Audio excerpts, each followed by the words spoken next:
ये मुल्क हमारा है। इस मुल्क में 700 साल हमने जहां बानी और गुमरानी की। ये चार मीनार तुम्हारा है, ये किले गोल गुंडा तुम्हारा है, ये दारुल सलाम तुम्हारा है, ये कुतुब मीनार तुम्हारा है, वो ताजमहल की खूबसूरती तुम्हारी है। अरे सब कुछ तुम्हारा है।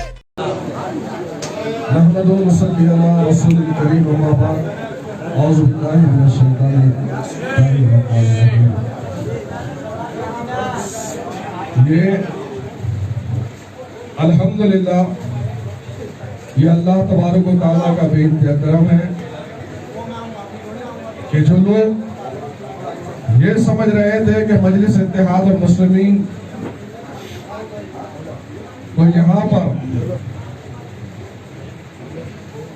कैसे खड़ा किया जाएगा या फिर गुजरात के फिरका परस्तों के सामने अवैसी की पार्टी टिकेगी या नहीं टिकेगी, या फिर वो कांग्रेस के ज़रख़रीद गुलाम जो ये समझ रहे थे कि मजलिस इत्तेहाद और मुस्लिमीन के बारे में लोगों को गुमराह किया जाए और ये कहा जाए कि मजलिस इत्तेहाद और मुस्लिमीन बीजेपी की बी टीम है या सी टीम है, तो ऐ अहमकों की दुनिया में जीने वालों,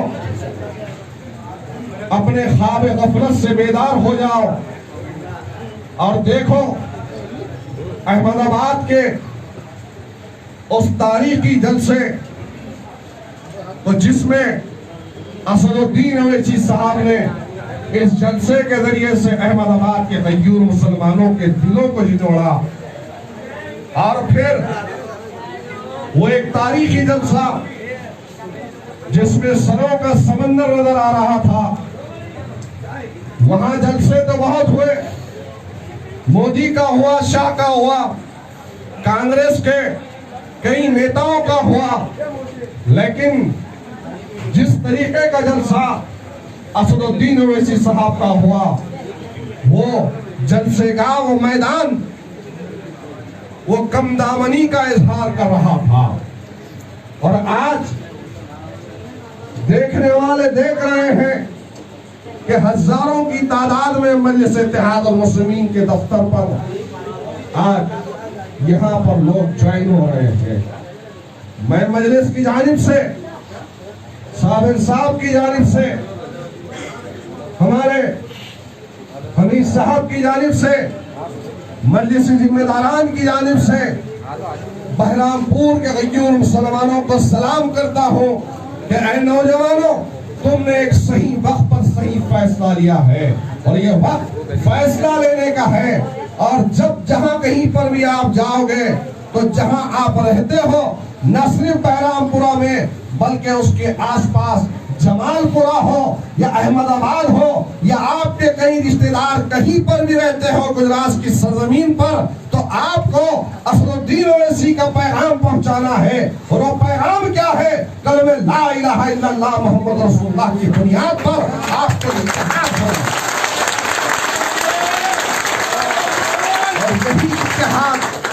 यही इत्तेहाद की बुनियाद पर फिरका परस्तों के हौसलों का आपको पस्त करना होगा। आज अल्हम्दुलिल्लाह मजलिस इत्तेहाद उल मुस्लिमीन न सिर्फ हैदराबाद तक महदूद रही बल्कि महाराष्ट्र में भी मजलिस ने कामयाबी हासिल की, बिहार में मजलिस कामयाब हुई, उत्तर प्रदेश में मजलिस कामयाब हुई, वेस्ट बंगाल में होगी। और अल्लाह की ज़ात से उम्मीद है कि इंशाअल्लाह ताला आने वाले 21 तारीख को यहाँ गुजरात की सरजमीन पर, अहमदाबाद की सरजमीन पर, यहाँ की फिजाओं में अगर कुछ लहराएगी तो पतंग लहराएगी इंशाअल्लाह। इसके लिए आप तब तैयार हो इंशाअल्लाह ताला। और अपने अपने इलाके में जाकर आप सबको ये काम करना है कि हर एक घर पर जाकर, हर एक दरवाजे पर जाकर आपको मजलिसी उम्मीदवारों के लिए वोटों को मांगना है। और आप सबको मैं बड़ी जिम्मेदारी के साथ कह रहा हूँ, आप ये ना समझे कि यहाँ पर सिर्फ साबिर साहब की जिम्मेदारी है या हमीद साहब की जिम्मेदारी है या हमारी जिम्मेदारी है, बल्कि यहाँ पर खड़े हुए बुजुर्ग भी, नौजवान भी, जितने लोग नजर आ रहे हैं, हर एक का ये काम है कि हम अपने भाइयों तक पहुंचकर मजलिस का पैगाम पहुंचाए, उनको समझाए कि ये हालात और वक्त की नजाकत है कि हमको मुत्तहिद होकर मुत्तहिदा तौर पर अपनी जमात का साथ देना है और बल्दिया में अपने नुमाइंदों को भेजकर इंशाअल्लाह ताला सारे काम करवाना है। मैं यकीन दिलाता हूँ अगर आप मुत्तहिद हो जाएंगे, आपका इत्तेहाद ताकतवर होगा, तो किसी पुलिस वाले की हिम्मत नहीं होगी कि आपके आंखों में आंखें डालकर बात। आप सब जानते हैं मेरे भाई, हैदराबाद की सूरत हाल से कौन वाकिफ नहीं है? अकबरुद्दीन ओवैसी साहब, असदुद्दीन ओवैसी साहब से कौन वाकिफ नहीं है? अल्हम्दुलिल्लाह आज हिंदुस्तान में ये दो भाई तो है मेरे भाई जो सिर्फ मुसलमानों का हौसला बने हुए हैं। अरे कल तक गुजरात की सरजमीन पर नारे तकबीर अल्लाह अकबर अगर कहा जाता था तो लोग बोलते थे ठहर जाओ, डर था, खौफ था, लेकिन अल्हम्दुलिल्लाह मजलिस आई है तो नारे यहाँ की फिजाओं में गूंज रहे हैं और ये डर और खौफ निकालने के लिए मजलिस यहाँ पर आई। निकालो इस डर और खौफ को। ये कांग्रेस के लोगों ने डरा डरा कर बीजेपी से हर वक्त हमारे वोटों को हासिल किया, कोई काम नहीं करते, सिर्फ डराते हैं खाकी वर्दी वालों से। तो ना खाकी वर्दी वालों से डरना है, ना खादी वालों से डरना है, क्योंकि आपके साथ में अल्लाह की मदद है, आपके साथ में जमात है, आपके साथ में अलहाज असदुद्दीन ओवैसी साहब, अकबरुद्दीन ओवैसी साहब। आप डरिएगा नहीं, घबराइएगा नहीं। मजलिस इत्तेहाद मुस्लिमीन एक हौसला और एक हिम्मत का नाम है। मजलिस इत्तेहाद मुस्लिमीन एक इरादे का नाम है। सुनो मेरे प्यारे नौजवानों, वही कौम आने वाले मुस्तकबिल के फैसले लिया करती है जो जुरातमंदी के साथ अपने कदमों को आगे बढ़ाती है। जो कौम बुज़दिल हो जाती है अपने मुस्तकबिल का फैसला नहीं करती। इसलिए आगे बढ़ो, अल्लाह की मदद उनके साथ आती है जो लोग अल्लाह के लिए लड़ते हैं। आज मजलिस इत्तेहाद मुस्लिमीन और हमारे कौमी सदर बताओ आज पूरे हिंदुस्तान के मजलूमों के लिए लड़ रहे हैं या नहीं लड़ रहे हैं? कौन लड़ता है? कांग्रेस के लोग बहुत बोल रहे हैं हमारे बारे में, ऐसा वैसा न जाने कितनी बातें। तो फिर बताओ फिर हमारे मसाइल हल क्यों नहीं हुए? हमारे बच्चों को तालीम क्यों नहीं दी जाती? यहाँ पर अच्छे कॉलेजों को कायम क्यों नहीं किया गया?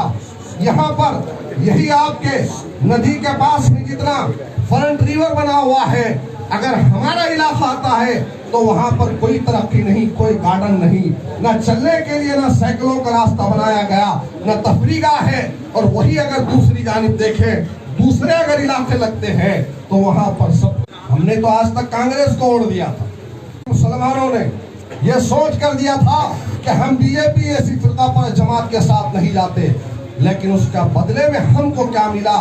मायूसी मिली। कांग्रेस को वोट देकर हमको क्या मिला? तो पुलिस की लाठियां और गोलियां मिली। कांग्रेस को वोट देकर हमको क्या मिला?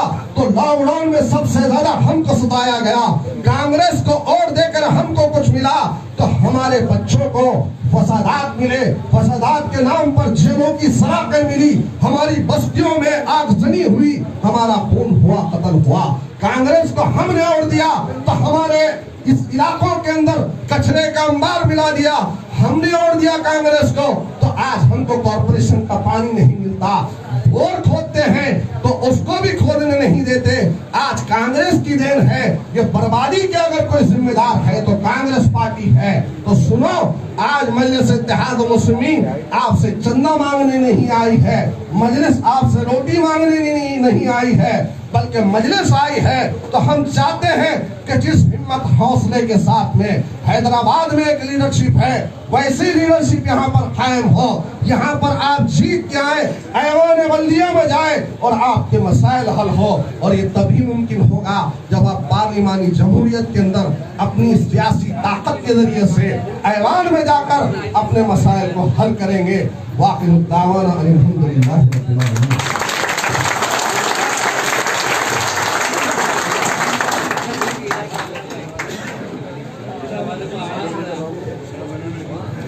अब आपके सामने आपकी रियासती सदर